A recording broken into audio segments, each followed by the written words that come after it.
Welcome back to the Project Invincible YouTube channel. My name's Nico, and in today's video we're going to be going over the basics.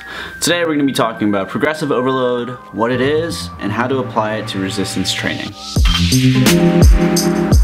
So I have some serious intentions of talking more about program design and more principles of strength training, but I figured why not start with the most basic underlying principle, which is progressive overload. If progressive overload is something new to you or something you've never learned about, please stay tuned, and if progressive overload is something that you've already encountered, use this video as a solid review for yourself. Today we're going to be going over two things, which is what is progressive overload and how to apply progressive overload. So what is progressive overload? So let's say you're a bodybuilder, a CrossFitter, or a powerlifter, and so on. Progressive overload is probably one of the largest determining factors to your continued success. Progressive overload refers to the gradual increase of stress put on the body during training. The body has no need to become stronger or more conditioned unless it has the need to meet higher physical demands. The lack of progressive overload in program design or in training in general is the biggest reason for stagnant results. We use progressive overload as a means to overcome accommodation.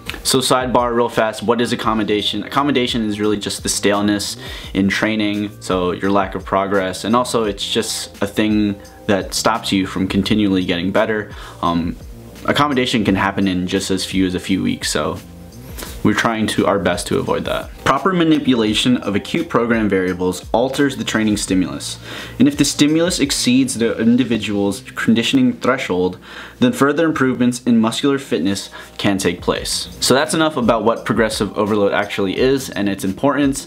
Let's start to talk about how to actually do it. So just to preface, this part might get a little bit informationally dense again, but you know, take your time, rewind, take breaks, take notes, whatever you need to, but let's get on with it. So progressive overload can be incorporated in program design or in just training in general in many different ways, but in today's video we're just going to be going over 6 specific ways. The first way to progressively overload that we're going to go over is increasing the load or increasing the resistance. So this one's really basic. You could actually just increase the relative percentage every week, or you can just keep it as simple as adding 5 pounds to a rep scheme that you've been working on every week. This one's very easy. The second method of progressively overloading is actually just adding more repetitions.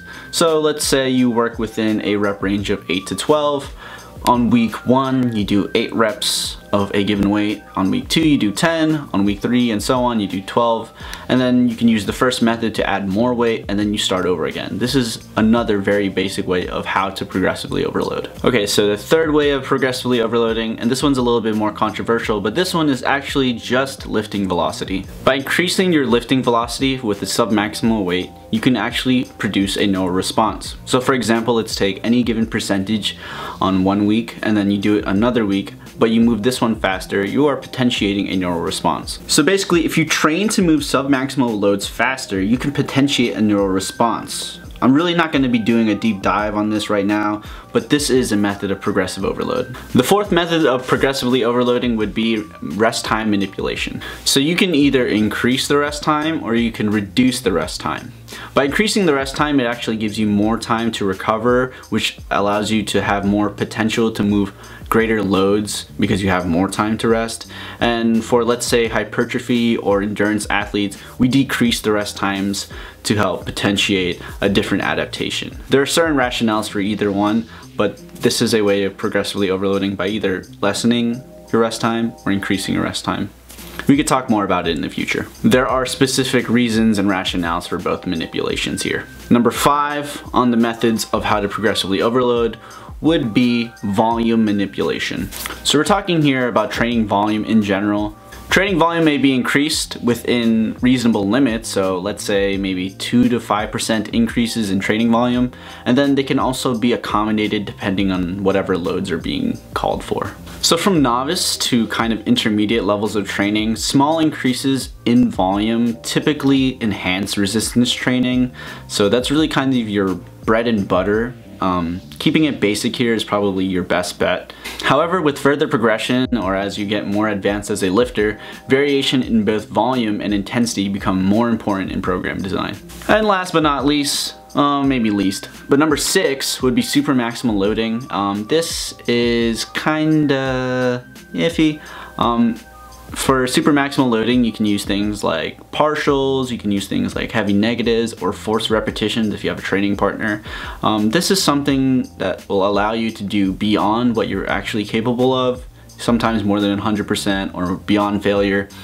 This is something I don't recommend. This is something I actually recommend to be used sparingly and usually by those who are fairly experienced. But this is a method of progressive overload. So that's it. That's all 6. Like I said before, please take the time to watch it again, watch it more than once. Went over all 6 parts pretty quick, and I know it could be a little bit of an informational overload, so take the time to go back. Or let me know that I'm dumb again. Just be sure to also note anything or write down anything that really resonated with you, and I'd really appreciate it if you let me know what you take away from this video. So that's really it. We went over progressive overload, what it is, and 6 different ways of how to actually do it. Yeah, this was informationally dense, I'm sorry. But overall, use this basic principle in your own training.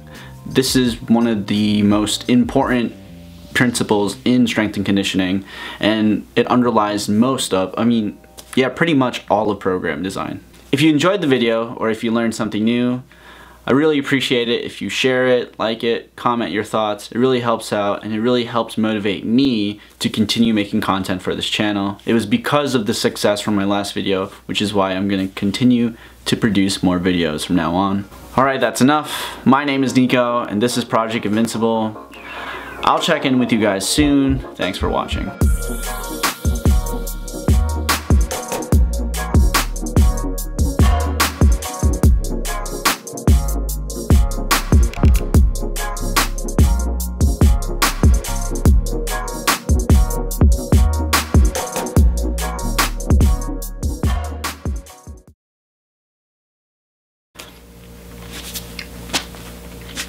Okay, please!